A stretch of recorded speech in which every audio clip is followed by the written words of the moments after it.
Hello everyone, welcome back to another Beatles update video. Today will just be kind of all the albums and 45s I've kind of gathered up for the past few months or so.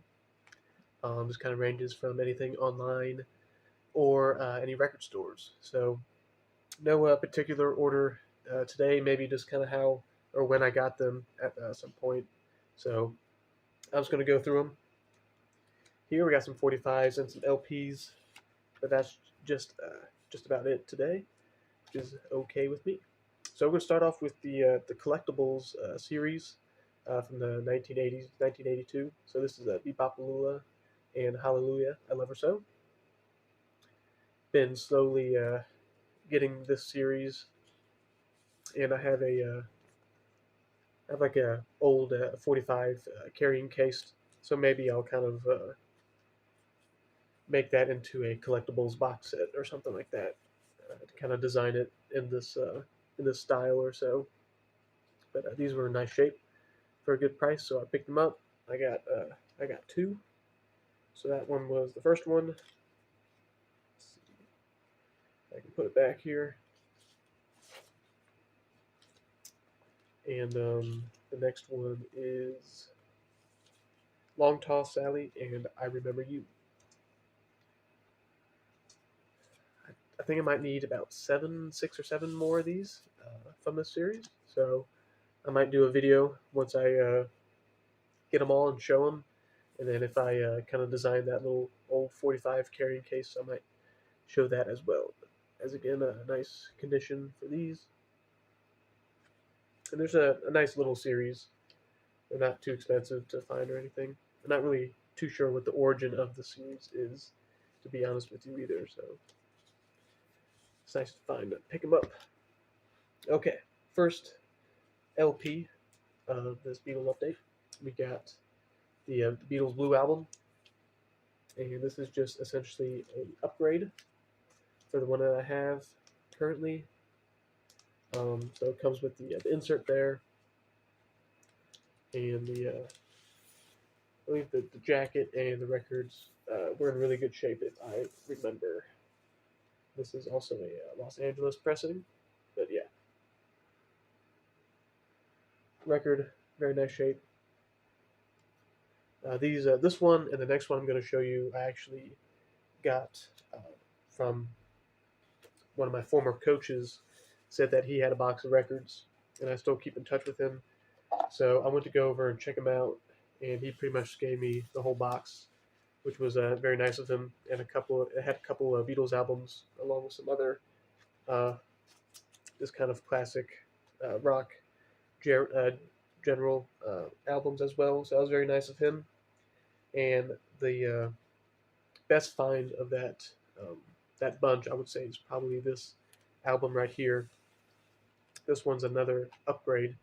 This is a 1971 pressing of the White Album, but I gotta say it's probably one of the cleanest White Albums I've seen from a U.S. pressing. I know my lighting is not the best in here in my dorm room, but it has very minimal ring wear, maybe just a couple spots, like yeah, right there. That's pretty much the only thing I see wrong with this album. And here's the inside. Looks like it has not been played very much or opened at all. You can kind of still hear some crackles as you open up as the gatefold. And of course, it comes with the posters and the portraits, all in very nice shape here. And the poster kind of is even like a nice glossy shine from probably not even been pulled out at all.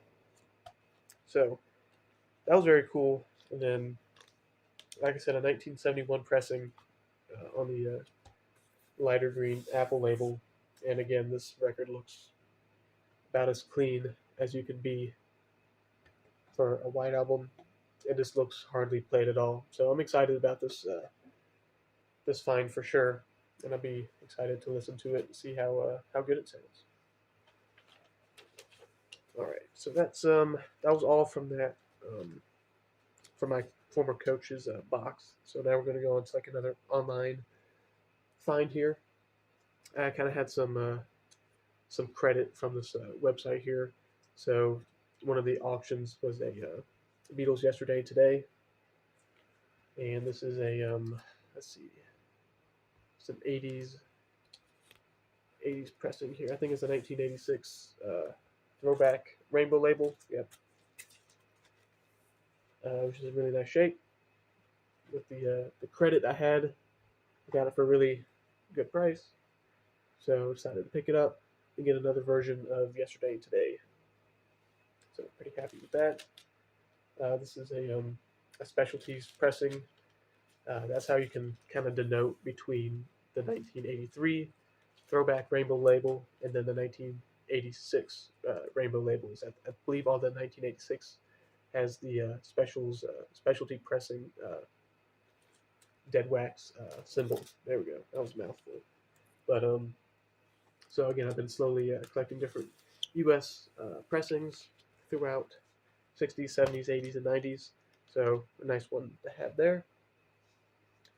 Then the next three records are going to be from a local record store that I found.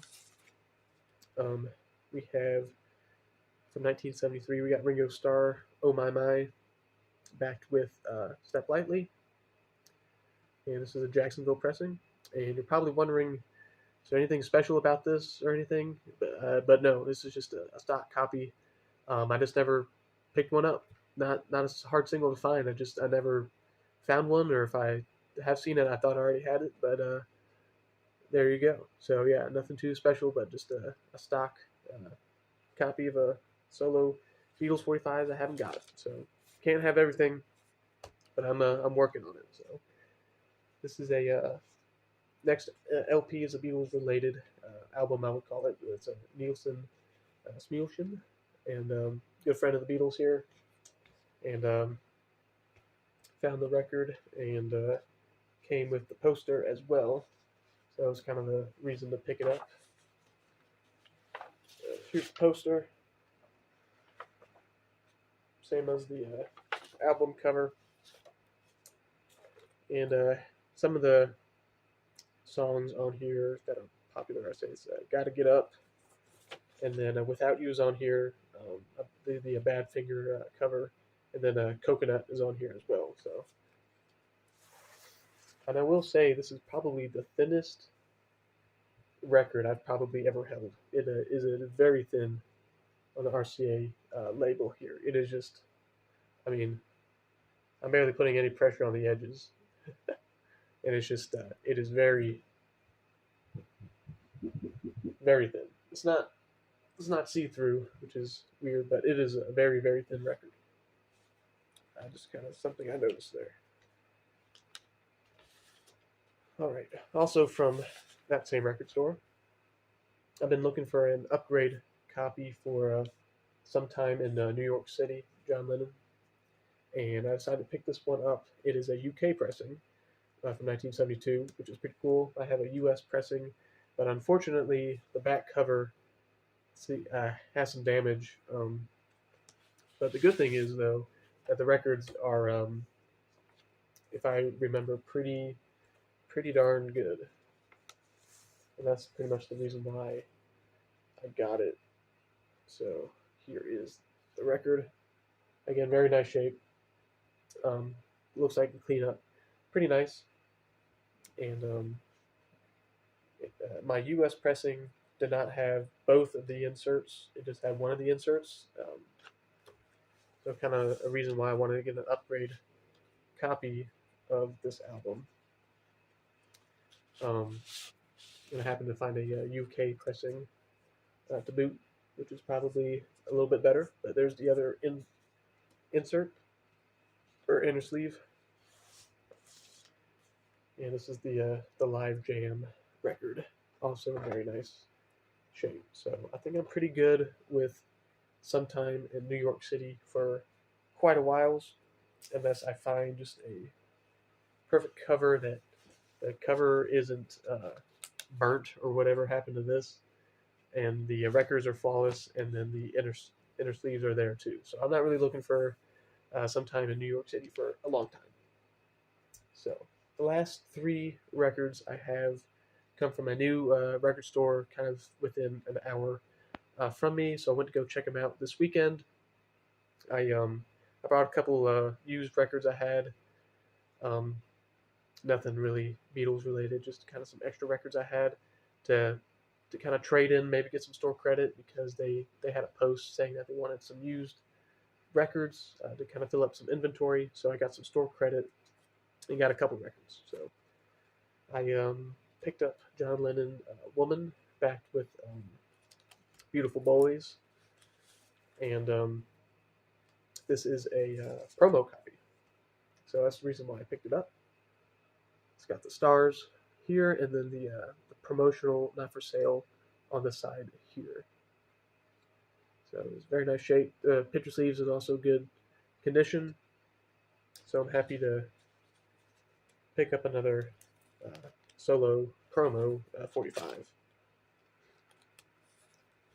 And then this next 45 is just an interesting find, kind of weird in a sense. But this one's from 1991 from Brazil, and it's just an interview record of this John talking. I had the record store owner play it in the shop just to kind of see what it was, but here it is. Interesting sleeve here, and I believe this you would have got this from a magazine that you bought from the time, probably talking about his last interview, maybe before his death, roughly. If I had to guess. But here's the label. Um, yeah, I just thought it was weird enough to pick up, to be honest with you. But I had some store credit, and it is what it is. All right, and the other album I got from that record store, yeah, I got another Meet the Beatles, very nice shape, and like the Yesterday and Today album I showed first, this is a 1986 on the throwback rainbow label, and very nice shape to have. So I believe for all the U.S. Albums, I have been collecting the different pressings. I would say Meet the Beatles is the closest from being completed. I believe I only need 6 more variations. Let me double check here on my spreadsheet if I can pull it up real quick. Okay, let's see. I might need to move the camera here so I can see my spreadsheet. There we go. Okay, so not counting all the 60s reissues, I will count the 1969 labels. I need 1, 2, 3. So I need 3. Okay, 1968, the subsidiarity rim text, the 1969 lime green label, the 1975 Apple with the all rights on the rim text or on the label, then the 1988 purple capital label. So that would be probably the closest I am to getting all the reissues for one album. So Meet the Beatles is getting pretty close, and then once I have all the pressings, I'll try to compare them the best I can to see which one sounds the best, and I'll tell you which one maybe to look out for, which one's to pass. But there's one other item. If you stuck around long enough for the end of this video, I found at an antique store. I think this was pretty cool find, and also the way I found it. So I was in an antique store, and there was a little record booth, and at the very bottom of the very back crate, there was just a record with just the inner sleeve. So I didn't really think much of it, but I decided just to look at the record. And I don't know if there's any jazz fans that watches my channel, but this is a Miles Davis Kind of Blue promo on the white label, 6-eyed label. I'm not a big jazz fan. I'm not really into jazz. I just know that this is kind of a staple jazz album, especially getting into jazz. And it for be a promo, I thought it was really cool. So I took a chance on it and bought it. It wasn't very expensive. I wish it had the jacket and it might be a very expensive album if I had the jacket, and maybe even the record is worth something. But I thought it was cool enough to pick up, and I just wanted to share that, um, just because I thought it was cool. So, well, thanks for watching this kind of longer video, but I had a lot of records to show this time. So be on the lookout for more future videos to come. Probably more. I don't know how many more Beatles update videos I'm going to have, but I'll have the record store day releases once I get back home. So I'll make a video of that, and then I might have some other type of videos since Beatles updates aren't probably going to happen too much after record store day. So thanks for watching, and be on the lookout for the new ones. Thanks.